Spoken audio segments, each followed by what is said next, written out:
एक खास जन हमारे बीच में वचन लेकर आ रहे हैं। एक रूप से वो शिक्षक ही है और आप लोग कई लोग जानते भी होंगे। हमारे बीच में एक खास वचन को लेकर आ रही है और जो यहाँ पर टॉपिक जो लिखा हुआ है किस प्रकार का, कई सारे टॉपिक्स है और वो ये है concept of sin, how to overcome sin, guilt and fear and how to come out of addictions. और मैं समझता हूँ कि इन तीनों बिंदुओं में से हम लोग कुछ ना कुछ कम से कम एक बिंदु से जूझ रहे होंगे, तो उसका जो हल है वो हमारे बीच में लेकर आ रही है। और हम लोग सब कोई जानते हैं और जो लोग नहीं भी जानते हैं तो मैं आपको उनका परिचय करा दूं। हमारे बीच में प्रोफेसर श्वेता मार्क, वो आज का वचन लेकर आ रही है और सच में परमेश्वर के लिए हमेशा तैयार रहती है और बहुत ही शानदार और बहुत ही खूबसूरत वचन के साथ हमेशा तैयार रहती है। तो आज हमें ये 3 बिंदुओं के ऊपर चर्चा करेंगे, हमें बताएंगे कि हम लोग इससे कैसे बाहर आ सकते हैं और ये सब का हल क्या होता है। तो आइए हम लोग जोरदार तालियों के साथ स्वागत करेंगे प्रोफेसर श्वेता बास्की का।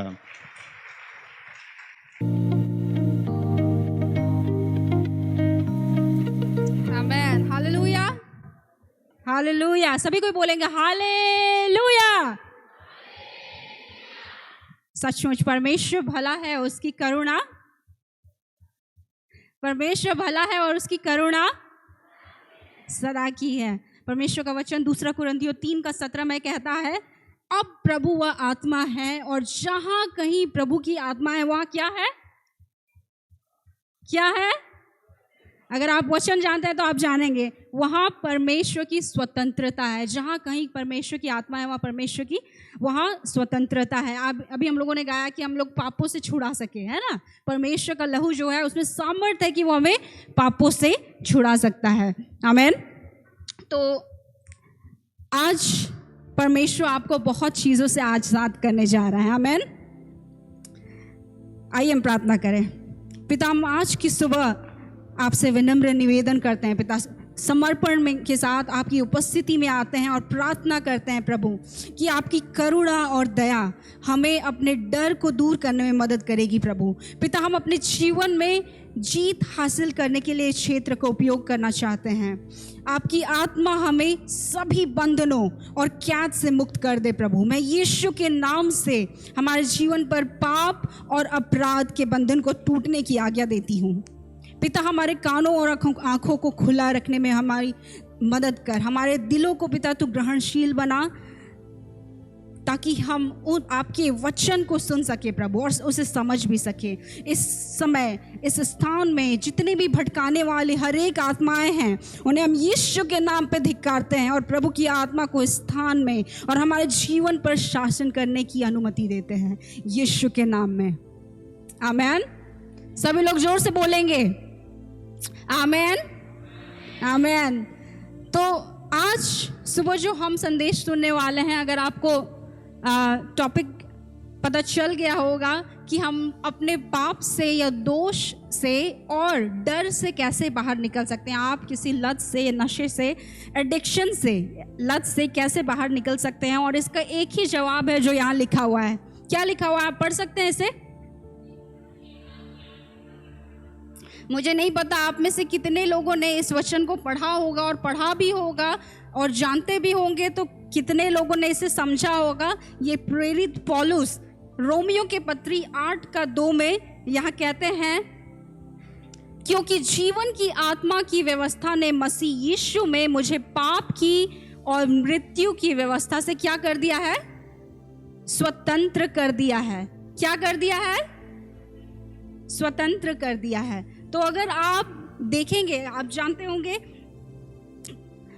कि जब कभी हमारे जीवन में पाप आता है तो उसको छुड़ाने के लिए यहाँ पे लिखा हुआ है जीवन की आत्मा का नियम आता है। ठीक है, क्या आता है? जीवन की आत्मा की व्यवस्था या नियम, जिसको हम लोग इंग्लिश में बोलते हैं the law of the spirit of life.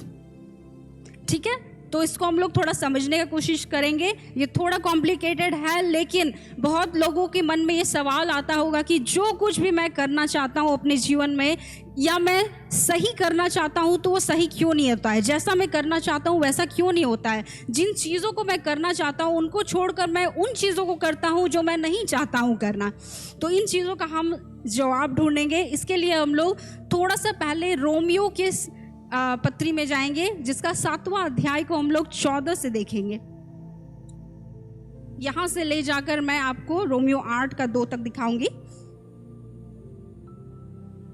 अगर आप लोगों ने निकाल लिया होगा, अगर नहीं निकाले हैं तो आप यहाँ प्रोजेक्टर में भी डिस्प्ले हो रहा है, यहाँ भी देख सकते हैं। यहाँ लिखा हुआ है, हम जानते हैं कि व्यवस्था तो क्या है, आत्मिक है। और मैं चाहती हूँ कि आप रिस्पॉन्स करें, ठीक है, आप रिस्पॉन्स करें। जब मैं कुछ पूछूं तो सब कुछ आपके सामने है, आप रिस्पॉन्स करें, ठीक है। यहाँ लिखा है, हम जानते हैं कि व्यवस्था तो क्या है, आत्मिक है, परंतु मैं शारीरिक और पाप के हाथ बिका हुआ हूं।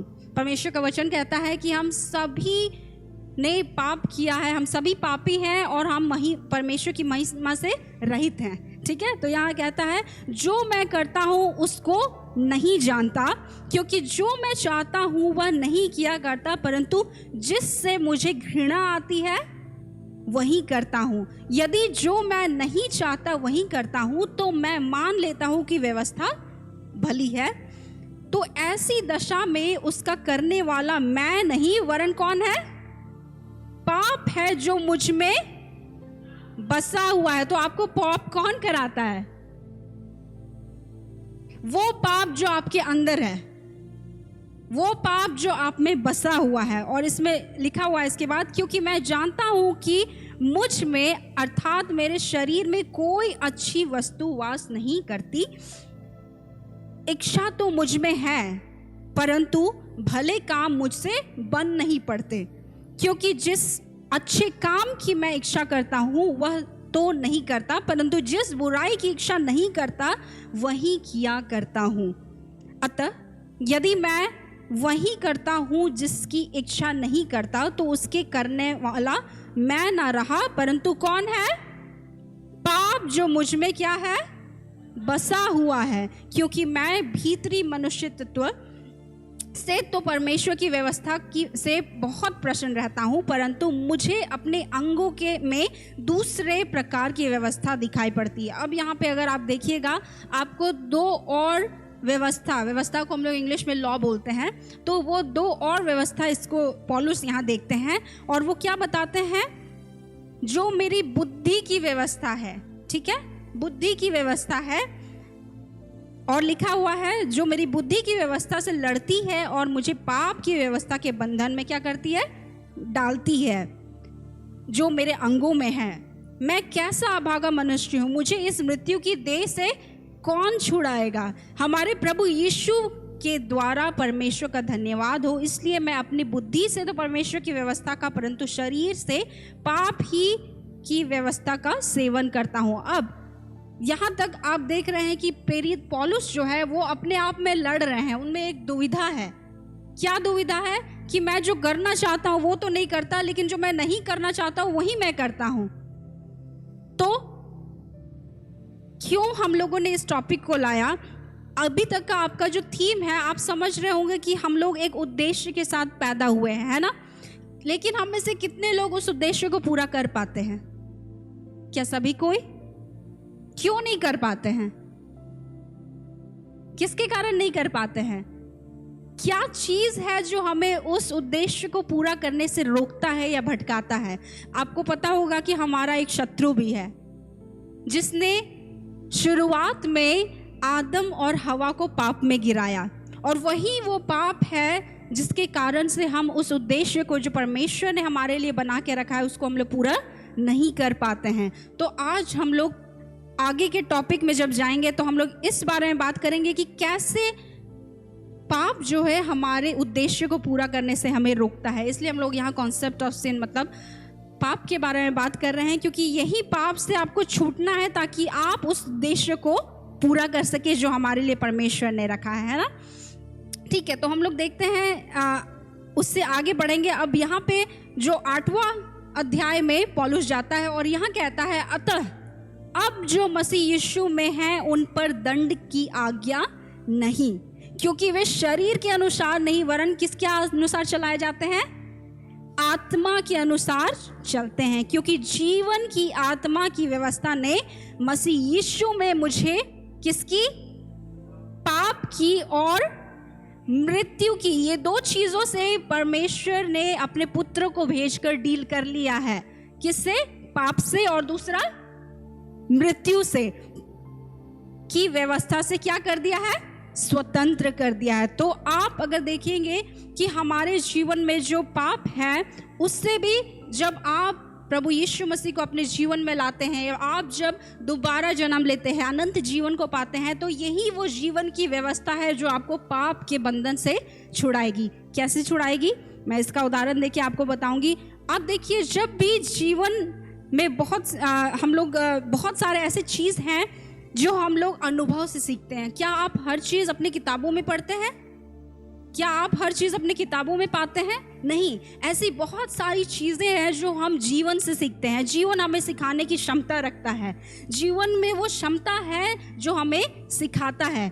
और जिस क्षण एक बच्चा पैदा होता है, तो आपने देखा होगा कि उससे कोई नहीं सिखाता है कि भूख भी कोई चीज़ होती है। कोई सिखाता है कि उसको मुंह में खाना कैसे लेना है। जब एक छोटा बच्चा पैदा होता है तो आप कभी कभी देखेंगे उसकी आंखें बंद हैं, फिर भी वो अपने मुंह में कुछ ढूंढ रहा है डालने के लिए। क्या एक बच्चे को कोई सिखाता है कि मुंह ही वो द्वार है जिससे खाना प्रवेश करता है अंदर? कोई नहीं सिखाता है। कौन सिखाता है उसे? जीवन उसको सिखाता है। जैसे ही इस धरती पे हम आते हैं, भूख एक वास्तविकता बन जाती है हमारे लिए। मेरा बेटा जब पैदा हुआ था, मुझे आज भी उसका एक फोटो याद है। जैसे ही पास्टर सैमुअल उसको हाथ में लिए हुए थे, वो अपना 3 उंगली अपना मुंह में डाल के रखा हुआ था। तो उसको कौन सिखाया? जीवन ने उससे सिखाया। ठीक उसी तरह जैसे आप नया जन्म को पाते हैं, नए जन्म को पाते हैं, आप मसीह यीशु को पाते हैं, तो आपके अंदर में एक भूख आ जाती है। हो सकता है वो भूख आराधना की भूख हो। मुझे याद है जब मैं नई मसीही बनी थी, तब मेरे अंदर जो भूख आया था वो बाइबल को पढ़ने का भूख आया था। मैं दिन भर जब मुझे कभी टाइम मिलता था, मैं क्या करती थी? बैठकर बाइबल पढ़ा करती थी। आपको पता है कि एक छोटा बच्चा जब जन्म लेता है, डॉक्टर कहते हैं हर 2-2 घंटे में उसे दूध पिलाना है। क्यों? क्योंकि उसमें वो भूख आ गई है। उसी तरह से जब आप नया जन्म को लेते हैं तो आपके अंदर एक भूख आती है। और वो भूख किस किस तरह से हो सकती है? हो सकता है आपको आराधना की भूख होने लगे। हो सकता है कि आप आराधना नहीं जानते थे अभी तक क्या होता है, लेकिन आपको आराधना समझ में आने लगता है कि आराधना की ये गीत है, ऐसे आपको आराधना करना है। और कभी कभी ऐसा होता है कि आप उपवास करने की भूख करने लगेंगे। कभी कभी ऐसा होगा, आप ऐसी संगति को ढूंढने लगेंगे जहाँ लोग प्रार्थना कर रहे हैं। क्यों? क्योंकि आपकी जीवन आप पर एक मांग कर रहा है। क्योंकि आपकी जीवन जो है वो आपको खिलाने की मांग कर रहा है। वो डिमांड कर रहा है कि मुझे कुछ चाहिए। इसीलिए आपको याद है कल जब आपसे पूछा गया था कि अभी हम लोग क्या खाने जा रहे हैं, तो आपने क्या कहा था? आत्मिक भोजन, है ना? तो हमें जीवन वो खिलाने की मांग करता है। और अगर आप ये आयत को फिर से अगर देखिएगा, रोमियो 8:2, यहाँ क्या लिखा हुआ है? जीवन की आत्मा की व्यवस्था ने जो मसीह यीशु में है मुझे पाप और मृत्यु से के व्यवस्था से क्या कर दिया है? स्वतंत्र कर दिया है। तो यहाँ जो आप वर्ड देखते हैं स्वतंत्र, हाईलाइट किया हुआ है, अगर आपने देखा होगा। स्वतंत्र जो है ये यूनानी भाषा में, ग्रीक लैंग्वेज में इसका जो वर्ड है वो है एलुथरोस। सब कोई बोलेंगे इसको एलुथरोस, जिसका मतलब है एक शक्ति। तो आपके जीवन में एक ऐसी शक्ति है जो ऑलरेडी आपके अंदर है, और वह शक्ति तभी सक्रिय हो सकती है जब आप जीवन में जो भी आपके संकेत परमेश्वर दे रहा है। क्योंकि आपके जीवन में संकेत देने का भी, क्योंकि मैंने कहा ना, जैसे ही एक बच्चा को भूख लगता है वो क्या करता है? रोने लगता है। वो रोना क्या है? एक संकेत है कि उसे अब भूख लगी है। वैसे ही हम जब नया जन्म पाते हैं तो हमारे अंदर भी एक संकेत आता है कि अब मुझे आराधना करना है, अब मुझे बाइबल पढ़ने का मन हो रहा है, अब मुझे उपवास करने का मन हो रहा है। तो ये सारी चीज़ें जब आपके अंदर आती है तो ये प्रमाणित करता है कि आपने नया जन्म को पा लिया है। और अब ये जब संकेत आने लगेंगे तो आप क्या करेंगे, इन संकेतों का जवाब देना शुरू करेंगे। कैसे? जब आपको भूख लगी है, आप खाना खाते हो, है ना? वैसे ही जब बाइबल पढ़ने का आपको भूख आता है तो आप क्या करें, जाके बाइबल पढ़ें। जब आपको उपवास की भूख आती है तो आप क्या करें, आप उस दिन उपवास रखें। और ये हर एक चीज़ें आपको जीवन सिखाएगी। कौन सा जीवन? वो जीवन की आत्मा की व्यवस्था सिखाएगी। ठीक है? वो कैसे?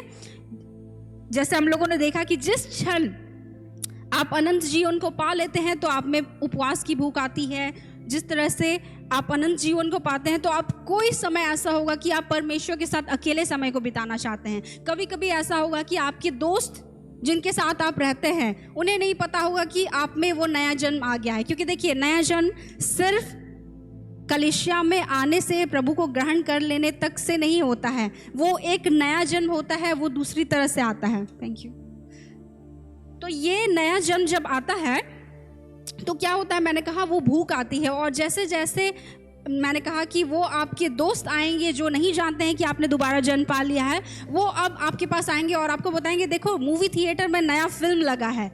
लेकिन आपके अंदर जो भूख है वो उस मूवी को देखने का अब नहीं है। आप कौन सा भूख आया है? आप परमेश्वर के साथ अकेले रहना चाहते हैं, आप उन दोस्तों से दूर जाना चाहते हैं। हो सकता है कभी कभी जीवन की आत्मा आपको बताएगी कि आपको 8 महीने के लिए अपने फोन से कुछ ऐप्स को डिलीट कर देना है। हो सकता है कभी कभी जीवन की आत्मा आपको बताए कि आपको 6 महीने तक कुछ दोस्तों को छोड़ देना है, क्योंकि ये जीवन की आत्मा ही है जो आपको एक डॉक्टर की तरह प्रिस्क्रिप्शन दे सकती है कि आपको क्या करना है। जैसे मैंने कहा कि हर एक लोगों का जो छुटकारा होता है, हर एक लोगों का जो चंगाई होता है या उद्धार होता है, क्या वो एक जैसा होता है? नहीं, सबका उद्धार अलग अलग हुआ है। सबको परमेश्वर अलग अलग तरीके से छूते हैं, है कि नहीं?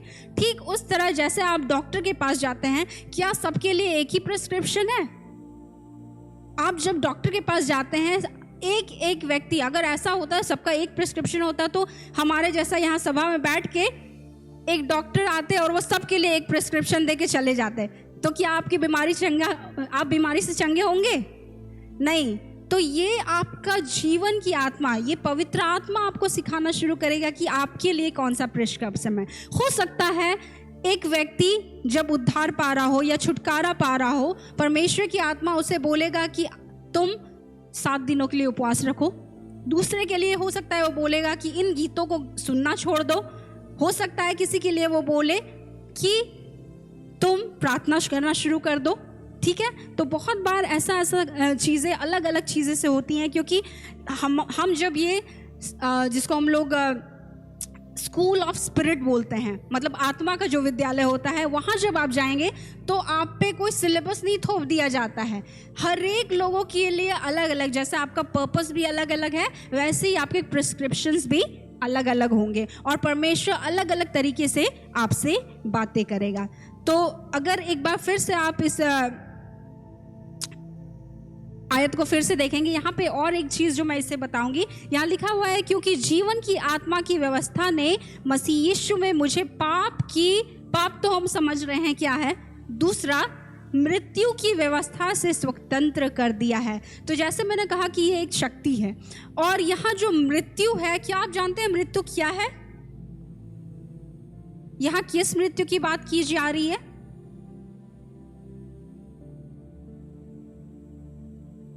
किस मृत्यु की बात की जा रही है?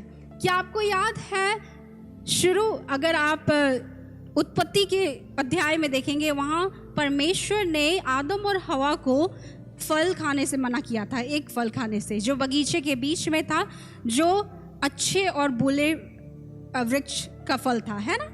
और जब परमेश्वर ने कहा था कि इस फल को जो तुम खाओगे तो तुम क्या करोगे, निश्चय तुम मर जाओगे। क्या वो दोनों मरे?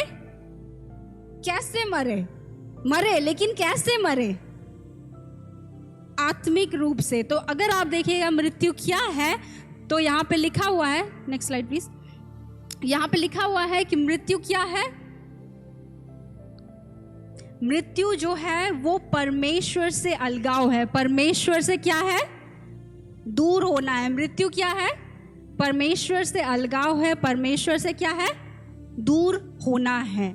ठीक है? तो जैसे ही वो मृत्यु आदम और हवा के जीवन में आई तो वो लोग क्या किए, वो शारीरिक रूप से तो नहीं मरे उस वक्त, लेकिन वो आत्मिक रूप से मर गए और इसी के द्वारा वो पाप भी आया। और जब ये पाप आया तो यीशु मसीह ने उस जीवन की आत्मा में, देखिए यहाँ लिखा हुआ है ना, जीवन की आत्मा की व्यवस्था ने मसीह यीशु में मुझे पाप और मृत्यु, मतलब वो जो परमेश्वर से दूर होने का मृत्यु है, उससे भी क्या कर दिया है, स्वतंत्र कर दिया है। तो अब आप धीरे धीरे उन चीज़ों को अपने जीवन में लाना शुरू करते हैं। और यहाँ दूसरा चीज़ जो हम लोगों ने कहा था कि हमारा ये मृत्यु कैसे होगा, जब आप कैसे इस आपका जो वो आत्मिक मृत्यु है वो कैसे खत्म हो सकता है, जब वो जीवन आएगा आपके अंदर, है ना। तो वो जीवन कैसे आएगा, वो प्रभु यीशु मसीह के द्वारा जब आप नया जन्म को पाते हैं तब आता है।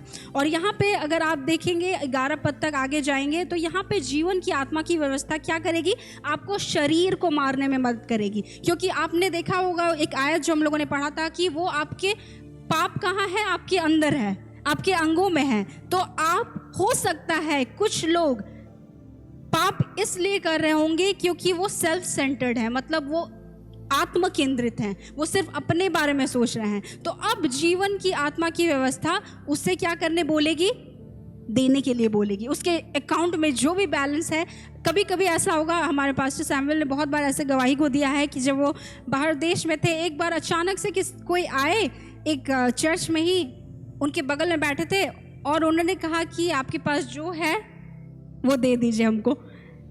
उन्होंने सोचा कि मैं तो इन्हें जानता भी नहीं हूँ, क्यों दूँ, लेकिन ये उनके लिए था।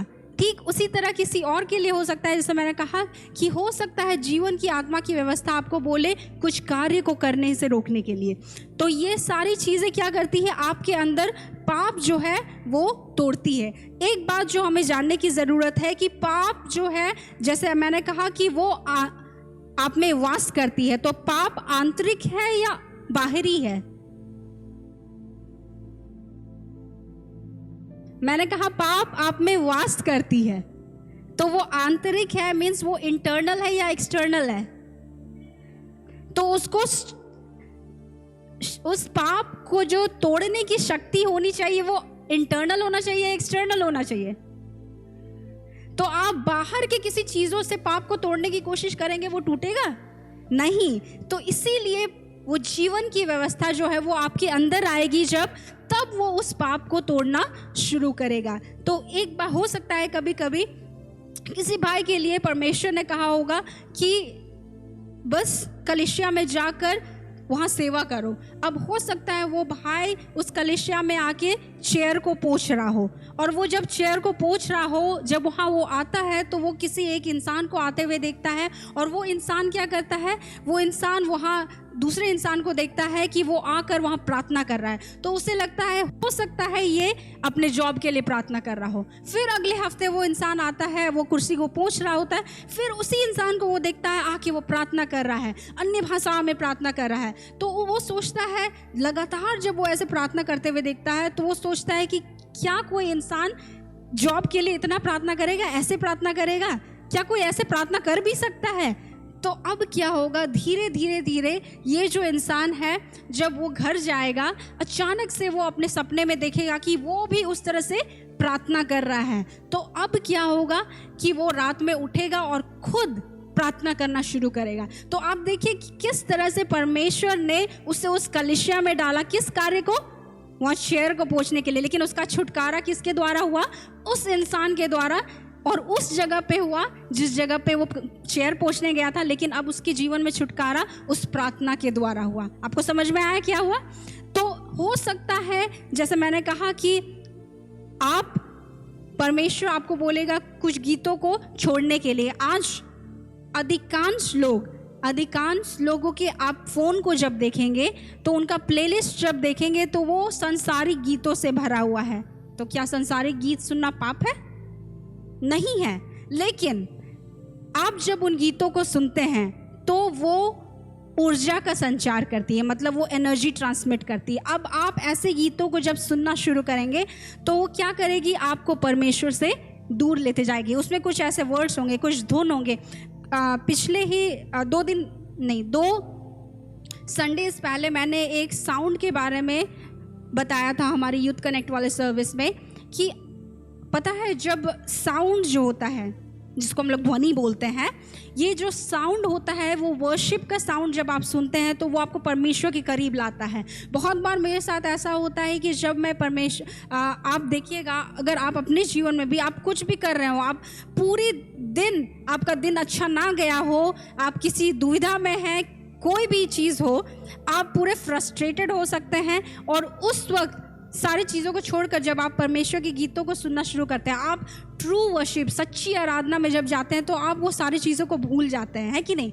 एक बच्चा जिस तरह से अगर कोई चीज़ के लिए मांग करता है, कोई चीज़ के लिए जिद करता है कि मुझे यही चाहिए, मुझे यही चाहिए, तो आपको पता है उसके माता पिता क्या करते हैं, उसको डिस्ट्रैक्ट करने के लिए कुछ और चीज़ दे देते हैं। तो आपके अंदर जो वो पाप है उसको छुड़ाने के लिए, आपके अंदर जो गलत चीज़ें हैं उन चीज़ों को हटाने के लिए परमेश्वर क्या करेगा, आपको किसी और चीज़ से सब्स्टिट्यूट करेगा। तो अब जो समय आप टीवी देखने में बिताते थे, हो सकता है परमेश्वर की आत्मा आप बोले कि तुम इन गीतों या इन टीवी सीरीज को छोड़कर अब इन सर्मन्स को देखना शुरू करो। तो वो क्या करेगा, धीरे धीरे आप में, क्योंकि ये शुरू बहुत ही कठिन होता है, जब आप ऐसा करना शुरू करेंगे, इट्स जस्ट लाइक जिमिंग। आप में से कितने लोग जिम जाते हैं? कोई है? आपने कभी एक्सरसाइज किया है? अभी कुछ देर पहले हम लोगों ने एक्सरसाइज किया है ना।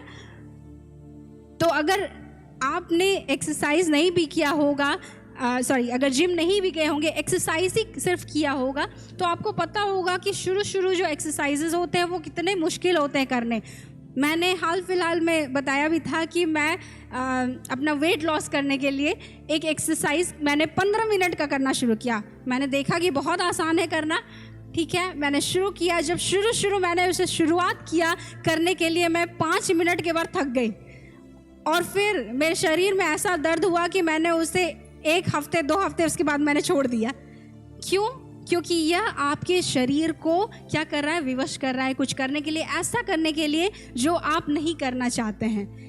ये कठिन होता है, ये आसान नहीं होता है। ठीक उसी तरह जब परमेश्वर आपको अपनी उपस्थिति में बैठने बोलता है, आप करके देखिए। 5 मिनट आप अकेले परमेश्वर के वचन के साथ नहीं बैठ पाइएगा तब तक जब तक जीवन की आत्मा अब आपको उससे ले जाना शुरू ना करे।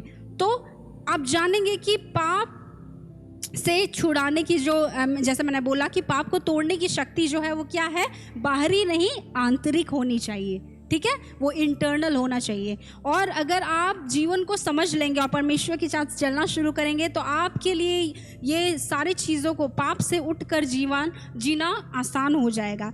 और जीवन की जो भाषा होती है वो क्या होती है, वो ज्ञानात्मक नहीं होती है। जैसे हम लोग बात कर रहे हैं, कुछ लैंग्वेजेस यूज़ कर रहे हैं, लेकिन जीवन का जो लैंग्वेज है वो आपको प्रॉम्प्टिंग्स देगा, वो आपको इंस्पिरेशन देगा। आप क्या इंस्पिरेशन का कोई लैंग्वेज है? आपको जब कोई सिग्नल्स मिलता है उसका कोई लैंग्वेज है? आपको कोई प्रेरणा मिलता है या कोई चिन्ह मिलता है, जैसे सिग्नल्स मिलता है, साइंस मिलता है, उसका कोई लैंग्वेज नहीं है। तो जीवन का भी कोई लैंग्वेज ऐसा नहीं है जैसे हम लोग बात करते हैं, लेकिन वो आपके अंदर से आएगा और आपको क्या करना है, बस उसको फॉलो करना है, ठीक है। और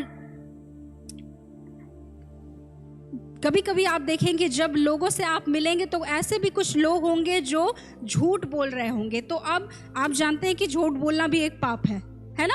तो अब उस झूठ से निकलने के लिए परमेश्वर आपके लिए एक अलग प्रिस्क्रिप्शन देगा। वो झूठ हो सकता है इसलिए बोल रहा हो, जैसे मैंने कहा कि वो आत्म केंद्रित है, क्योंकि जीवन की आत्मा ही वह जानती है कि आपके अंदर क्या पाप है।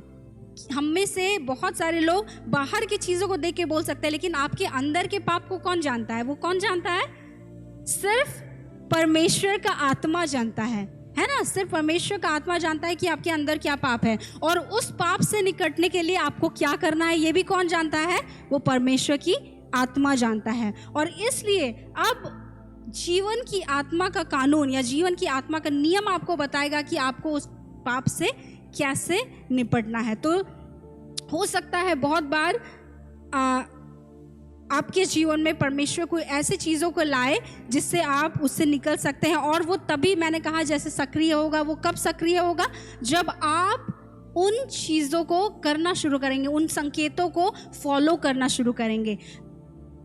मेरे ख्याल से अभी तक आप लोग सुन तो रहे हैं, लेकिन जब ये सारी चीज़ें आपके जीवन में होने लगेंगी तो आप धीरे धीरे नोटिस कीजिएगा कि ये सब चीज़ें होती हैं। मेरे जीवन में जिस तरह से शुरू हुआ मैं आपको साथ शेयर करूंगी कि जैसे ही हो सकता है मेरे जीवन में जिस तरह से शुरू हुआ, मैंने जब अपने जीवन में नए जन्म को पाया, मैंने बताया कि मैंने बाइबल पढ़ना शुरू किया। और साथ ही साथ दूसरा चीज़ जो मेरे साथ हुआ, पहली बार जब मैं कलीसिया में आई थी, वो आराधना के गीत थे जो मुझे आकर्षित करता था। तो कोई भी आराधना की गीत आज भी जब मैं सुनती हूँ तो मैं कोई भी काम कर रही हूँ, अगर वो उस स्थिति में आराधना की जब मैं आ जाती हूँ, जिस समय परमेश्वर आपको छू लेता है, उस समय आने के बाद मैं हर एक कामों को छोड़कर अपने घुटने में आके परमेश्वर के साथ उनके सम्मुख में आराधना कर सकती हूँ। दूसरा, जब मैं नया जन्म को मैंने पाया, किसी ने ये सवाल भी पूछा था कि अन्य भाषा क्या होता है। आप में से कितनों ने अन्य भाषा पाया है? आप में से कितने को इन अन्य भाषा का वरदान मिला है?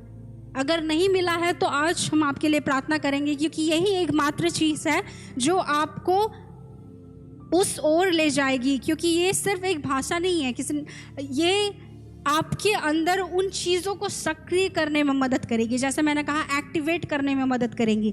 तो मेरे अंदर भी वो जीवन की आत्मा कैसे सक्रिय होती है, जब भी मैं किसी को अन्य भाषा में प्रार्थना करते हुए देखती हूँ। कभी कभी हो सकता है आप जब अन्य भाषा में प्रार्थना करते हुए किसी को देख रहे हैं तो आप सोचते हैं कि ये तो सिर्फ प्रार्थना कर रहा है, ठीक है करने दो। लेकिन एक फ्रिक्वेंसी ऐसा आएगा, एक टाइम ऐसा आएगा उस प्रार्थना में, जब आप अंदर से, जैसा पास्टर सैमुअल ने कहा था कि अंदर से, भीतर से कुछ हलचल होने लगेगा और आप अपने आप को रोक नहीं सकेंगे। और उस वक्त आप क्या होंगे?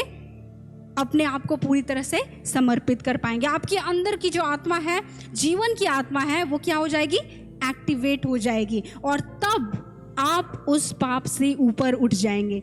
और वही शक्ति है। हो सकता है, जैसे मैंने कहा कि ये पाप जो है एक दिन में खत्म नहीं होगा।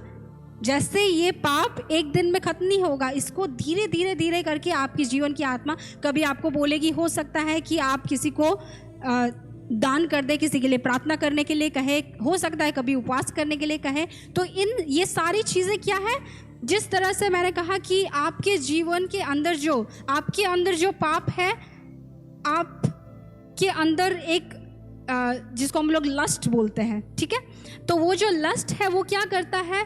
आप कोई भी ऐसे गंदे चीज़ों को देखते हैं तो आपके अंदर वो लस्ट ऑलरेडी है, इसलिए वो आपका ट्रिगर हो जाता है, वो आपके अंदर से उत्तेजित हो जाता है। ठीक उस तरह जैसे आपके अंदर जीवन की आत्मा है, इसलिए आप आराधना के गीतों को सुनते हैं तो क्या होता है? आप एक्टिवेट हो जाते हैं, आपके अंदर एनर्जी आ जाता है कि नहीं? तो वो क्यों आता है? क्योंकि ऑलरेडी आपके अंदर वो जीवन की आत्मा है। जैसे ही आपने मसीह यीशु को पाया तो आपके अंदर क्या हुआ?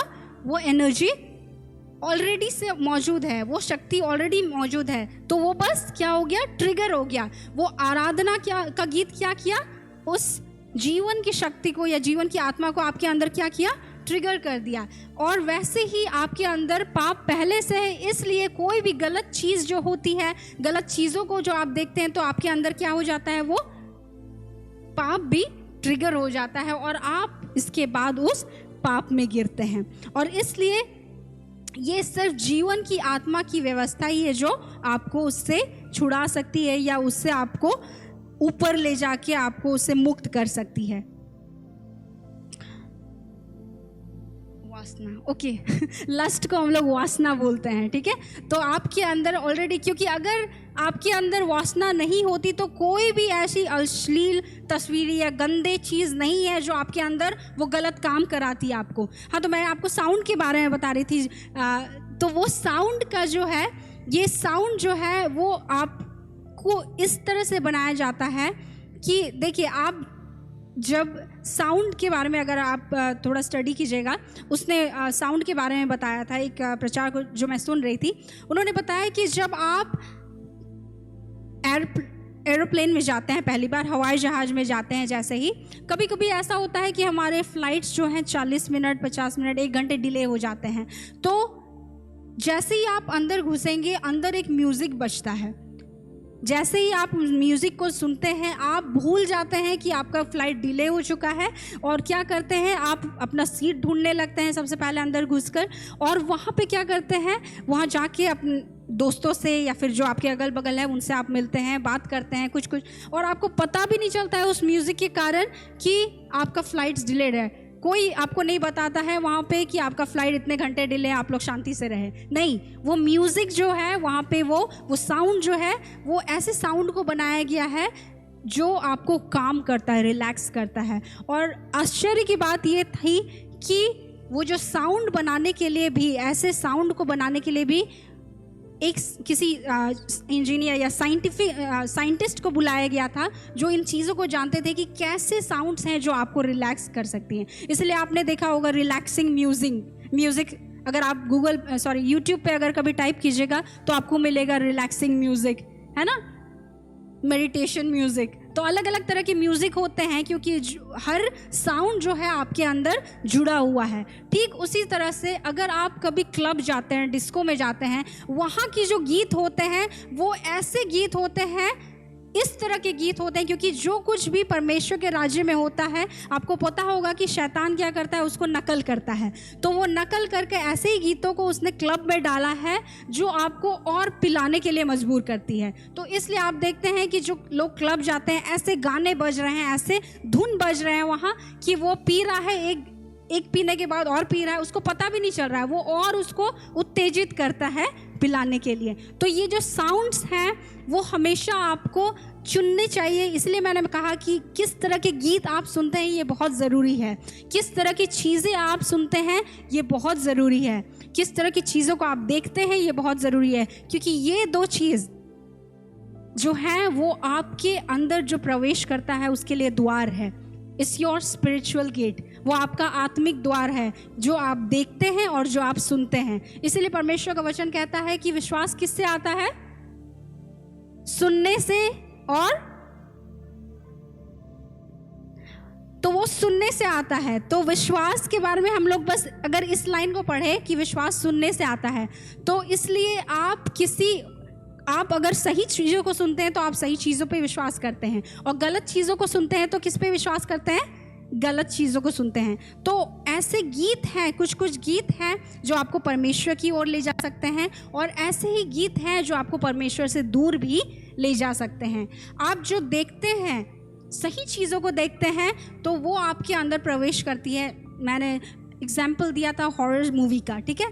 तो अगर आप हॉरर मूवीज़ देखते हैं तो आपके अंदर कौन सी आत्मा प्रवेश कर जाती है, स्पिरिट ऑफ फियर, डर की आत्मा, है ना, डर की आत्मा आपके अंदर प्रवेश करती है। और जब ये आत्मा आपके अंदर प्रवेश करेगी, आप लगातार उसे देखेंगे। हो सकता है मुझे याद है उस दिन मैं अपने लड़कियों के साथ बैठकर बात कर रही थी, और ऐसे कुछ बातों को मैंने कहा कि आखिर में उन्होंने हम लोग ऐसे ही बात करते करते ऐसे बातों को करने लगे कि उन्होंने कहा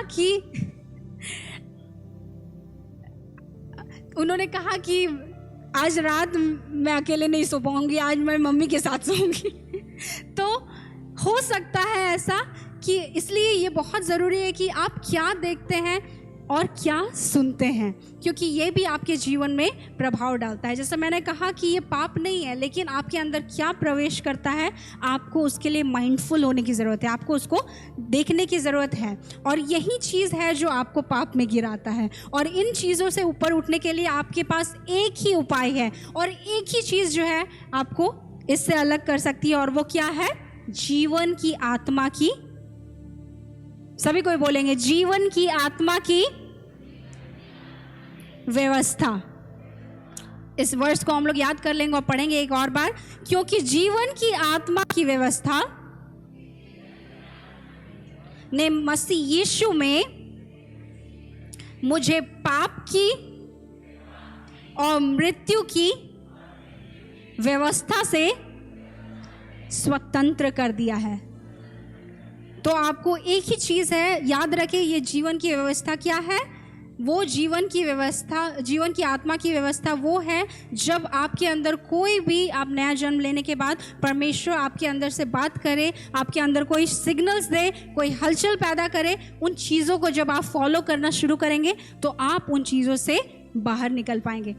मैंने कहा जिस तरह से कि आप थियोरेटिकली सब कुछ सुन सकते हैं, आप यहाँ से बहुत एनर्जेटिक होके जा सकते हैं कि मैं घर जाके इन चीज़ों को करूँगा, लेकिन आप जब तक इन चीज़ों को नहीं करेंगे आप तब तक पाप से बाहर नहीं निकल पाएंगे। तो थियोरी के साथ साथ आपका प्रैक्टिकल भी ज़रूरी है। आमीन। आइए इस वक्त हम खड़े होंगे और मैं आपके लिए प्रार्थना करूँगी कि परमेश्वर अपने जीवन की आत्मा से आपको, जीवन की आत्मा की आपको दान दे और आपके अंदर वो पवित्र आत्मा का दान दे जो आपको उस पाप के बंधन से मुक्त कर सकेगा, उस मृत्यु के बंधन से मुक्त करेगा। इस वक्त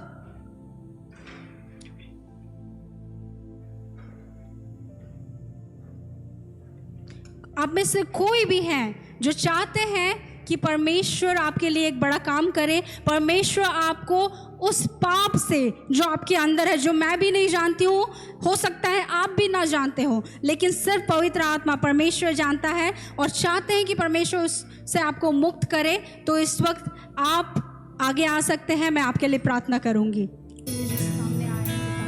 धन्यवाद करते हैं पिता कि तूने इन्हें उस पाप के बंधन से मुक्त किया पिता, तूने इन्हें मृत्यु के बंधन से मुक्त किया है पिता।